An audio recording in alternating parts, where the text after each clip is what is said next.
Olá, cervejeiros, sommeliers e entusiastas de cerveja. Bem-vindos a mais um episódio do Beer School.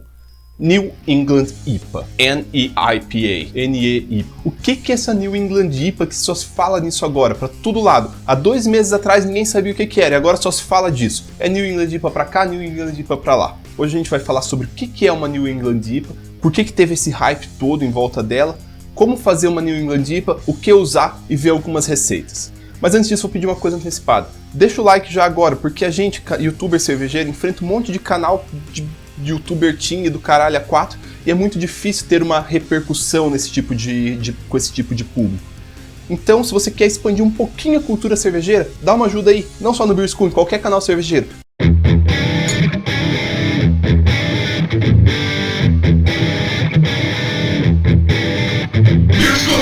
Antes de começar, eu quero dizer que todas as opiniões que eu vou dar aqui, não todas, mas quase todas as opiniões, não são opiniões exatamente minhas. O estilo New England IPA, ele não está nem um pouco consolidado no Brasil, e apesar de eu já ter tomado, eu acho que todas as New England IPAs feitas no Brasil, eu tenho uma referência muito pouco precisa do estilo original. Nunca tomei nenhuma que não fosse feita no Brasil. Então eu assino uma revista, a Brew Your Own, é uma revista muito boa americana que fala sobre novidades, coisas que estão rolando na cerveja, e a capa desse mês foi New England IPA, para ver como o negócio está fervendo, né? Então todas as propriedades e características que eu falar aqui vão estar sendo com base no que a revista descreveu, não com base na minha impressão, que é um pouco diferente das New England IPAs que eu tomei aqui no Brasil, são um pouco diferentes da forma com que está escrito na revista.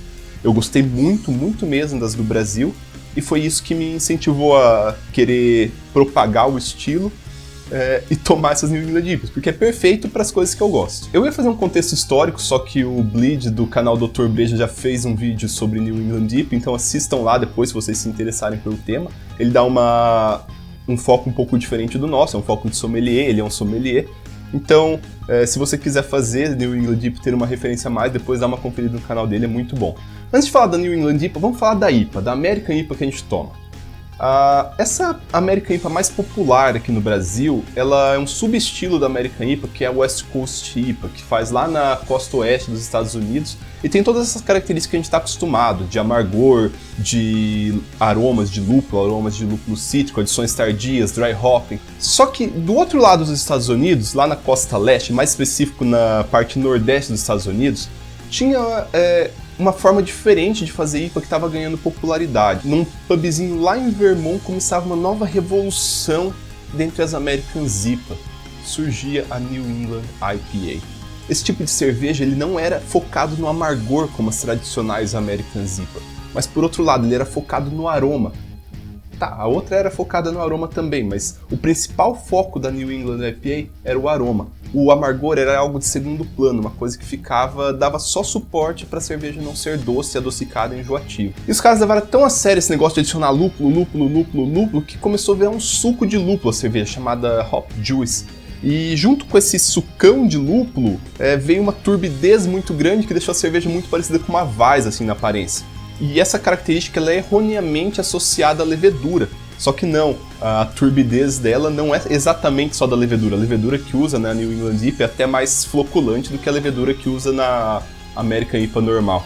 Falando em levedura, esse é um fator que diferencia bastante as West Coast IPAs das New England IPAs. Enquanto as West Coast usam aquelas leveduras bem cleans para não influenciar no resultado final, para deixar o aroma do lúpulo se destacar sozinho, por exemplo, a US05, uma levedura extremamente clean, as New Englands elas usam leveduras de origem inglesa, como a S04, por exemplo. Tem uma pegada mais frutada, uma pegada um pouco mais doce. Então, por essas características, do soro elevado, bem aromática, bem frutada, bem turva, aparência de suco, essa cerveja ela é chamada de sucosa, juice, termo feio em português, né? Mas não tem uma palavra muito melhor que isso, não. Então o objetivo da New England IPA é proporcionar uma cerveja leve, frutada, tropical, sucosa. Sucosa é feio.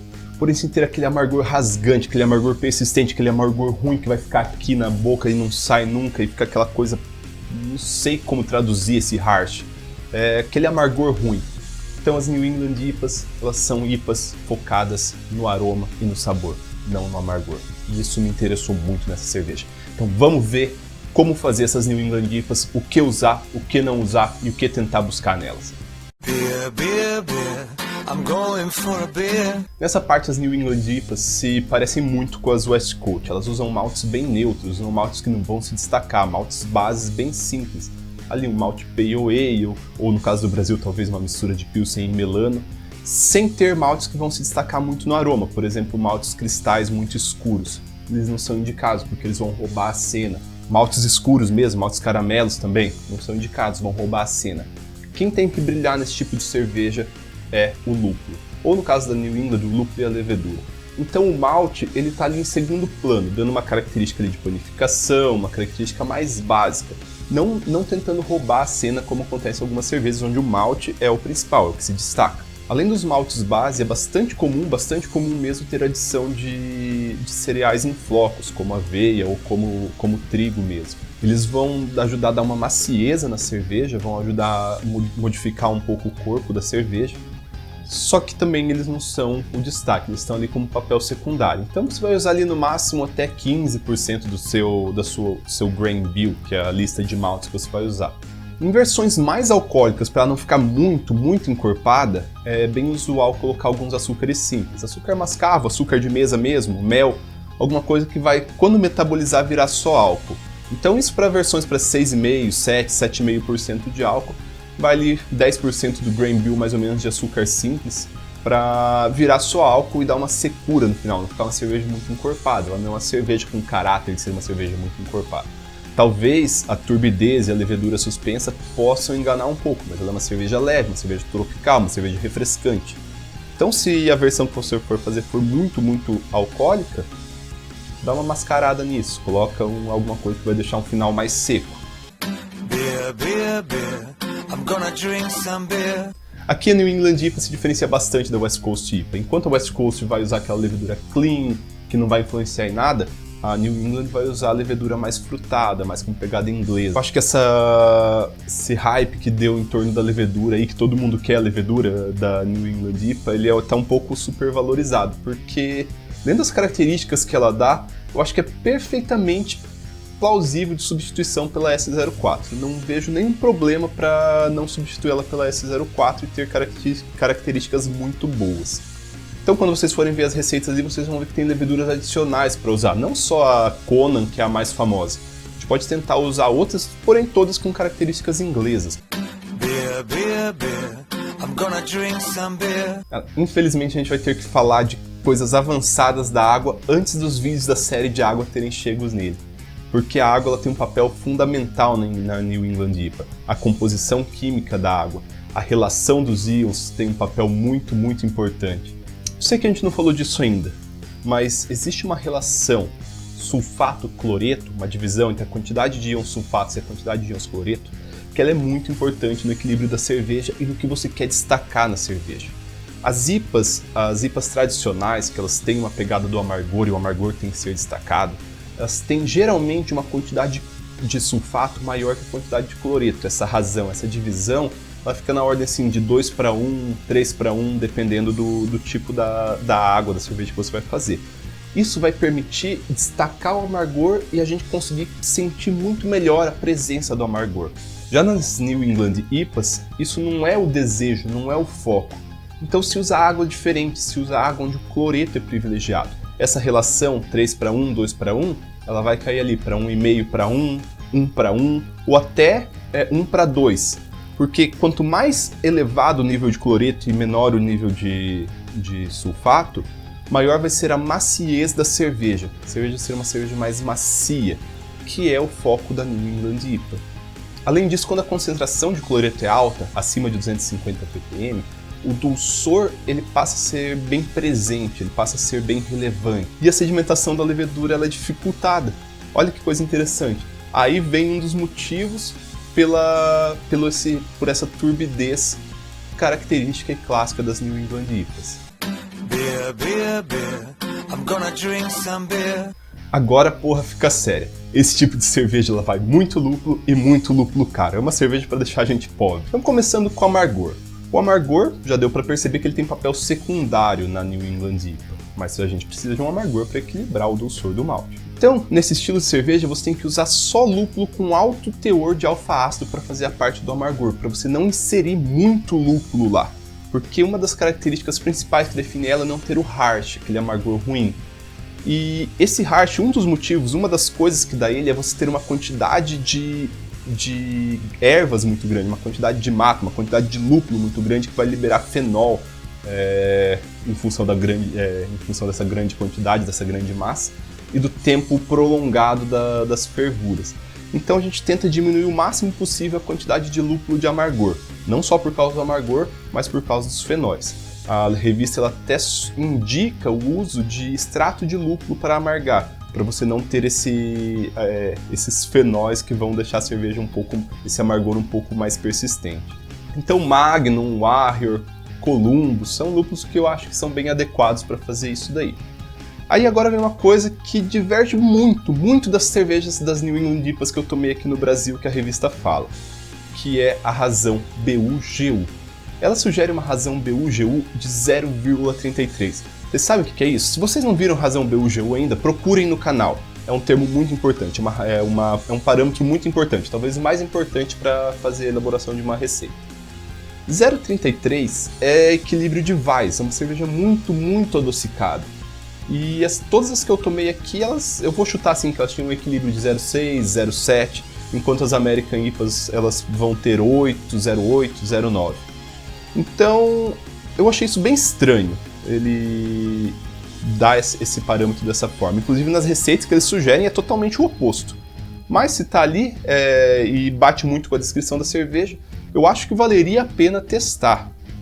Fazer talvez uma amarga, uma mais doce. Quando eu fizer, eu vou fazer essa semana, próxima semana, eu vou fazer as duas. Vou fazer uma com uma razão BU-GU 0,33, 0,3 e uma com razão BU-GU como eu acho que eu gosto das IPAs, lá por em torno de 0,8. Vamos ver o que vai acontecer. Depois disso vem as adições tardias. Tem as adições de 20 minutos, 10 minutos, 15 minutos, 1 minuto, 0 minuto, Flame Out, Whirlpool, Step Addition. É muito tipo de adição. Nas New England IPAs, geralmente não se faz essas adições do meio termo, ali meia hora, 20 minutos. Você vem já para as adições para dar um punch de lúpulo ali, lá nas adições tardias, que é onde vai ficar o aroma. E a regra aqui é mais ou menos simples. Pega quanto você coloca no American IPA de lúpulo, dobra isso. É mais ou menos o que você vai usar. Por exemplo, no dry hopping, a revista ela sugere começar de base ali uns 8 gramas por litro de dry hopping. E eu uso em torno de 4 gramas por litro, então você dobrou o dry hopping. Faz a mesma coisa para adição em flame out, para adição em 10 minutos, para adição em 1 minuto, não sei como você prefere fazer. Mas pelo menos dobra a quantidade que você usa. E os lúpulos que você vai usar aí é o que tua imaginação permitir e teu dinheiro permitir, porque esses lúpulos são bem caros, né? Então Citra, Mosaic, Chinook, Equinox. Cara, lúpulo australiano, nossa, deve ficar muito bom o lúpulo australiano. Pegar ali um Galaxy, o que você iria colocar numa American IPA normal, vai colocar aqui, só que com o dobro de quantidade. Então, essas cervejas elas vão ter o final, assim, se colocar a carga inteira de lúpulo ali, entre 12 a 20 gramas de lúpulo por litro. É bastante, mas é o estilo. E por isso o estilo é caro. Esse estilo é caro, mas eu acho que vale a pena. E eu acho que vale a pena ainda fazer releituras dele. Talvez se naquela pegada do menos é mais, a gente consegue ter um perfil exatamente igual em aroma e sabor, até talvez maior, usando menos lúpulo. Vale para testar, o estilo é novo, o estilo está entrando, tem muita coisa para a gente aprender e para a gente refazer e colocar uma brasileiridade nisso daí. E eu realmente acho que esse é um estilo com muito potencial aqui dentro do Brasil. É um estilo tropical, um estilo refrescante, não é um estilo tão amargo, não é um estilo irritante, é um estilo para você tomar muito, tomar o dia inteiro, um estilo que vale muito a pena. E tem muita gente atrás desse estilo. Eu fiz o das leveduras lá, falei em 3 vídeos e o tanto de gente que tem. Eu vou atender todo mundo que quer vai receber uma cepa. Pode demorar um pouquinho, tenha um pouco de paciência. Eu sou só uma pessoa, não tenho nem ajudantes para fazer isso daí. Mas vai, eu quero propagar o estilo porque eu gostei do estilo e eu quero que esse estilo se propague, eu quero fazer o máximo possível para dar minha contribuição para a propagação desse estilo. Tanta gente querendo fazer que já até quase dá pra fazer um concurso, primeiro concurso Beer School de New England IPA. Vamos pensar nisso daí, quem sabe uma coisa legal pra gente aperfeiçoar as New England IPAs e formar uma versão brasileira da New England IPA. Se você gostou do vídeo, então deixe seu like aqui embaixo, se você não é inscrito no canal, se inscreve e Até o próximo vídeo.